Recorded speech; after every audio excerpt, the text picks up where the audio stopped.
4A का formula क्या कहता है कि कभी अब अगर आपसे प्रश्न में चैलेंजेस पूछ रहा है, ठीक है, चुनौतियां पूछ रहा है, ठीक है, या फिर पूछ रहा है कि इस संदर्भ में कौन कौन से मुद्दे हैं, तो आप 4A के कॉन्सेप्ट के माध्यम से अपने आंसर को स्ट्रक्चर कर सकते हो। कैसे? अवेलेबिलिटी, एफोर्डेबिलिटी, एक्सेसिबिलिटी और अवेयरनेस। अवेलेबिलिटी मतलब उपलब्धता, एफोर्डेबिलिटी मतलब वहनीयता, एक्सेसिबिलिटी मतलब स्वीकार्यता और अवेयरनेस मतलब जागरूकता। किसी भी चीज के संदर्भ में ये 4A बहुत काम करता है। जैसे कि मैं एग्जांपल दूं, मानिए फूड सिक्योरिटी पर प्रश्न आया, ठीक है, खाद्य सुरक्षा पे प्रश्न आया। खाद्य सुरक्षा में आप बताओ ना भाई कि अवेलेबिलिटी बहुत इंपॉर्टेंट है, खाद्यान्न होना तो चाहिए गरीबों को खरीदने के लिए, अवेलेबिलिटी होनी चाहिए। एफोर्डेबिलिटी वहनीय होना चाहिए, मतलब ऐसा नहीं कि भाई ठीक है गेहूं है लेकिन गेहूं 100 रुपए किलो मिल रहा है, खरीद ही नहीं सकते, औकात ही नहीं खरीदने की है, ठीक है। तो उपलब्ध हो, वहनीय हो और स्वीकार्य हो।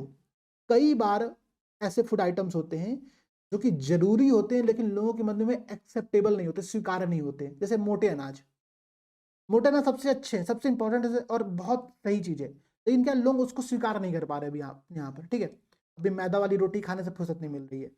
तो एक्सेप्टेबिलिटी भी एक बहुत इंपॉर्टेंट टर्म होता है। दूसरा सबसे चौथा पॉइंट अवेयरनेस, हमको पता भी तो है कि अगर गवर्नमेंट हमारे लिए कुछ प्रयास कर रही है, गवर्नमेंट के कुछ इनिशिएटिव्स हैं, तो जागरूकता भी यहाँ पर क्या है, बहुत जरूरी चीज है। तो ये एक ऐसी समस्या है जिसको आप कोड कर सकते हो भाई। क्या?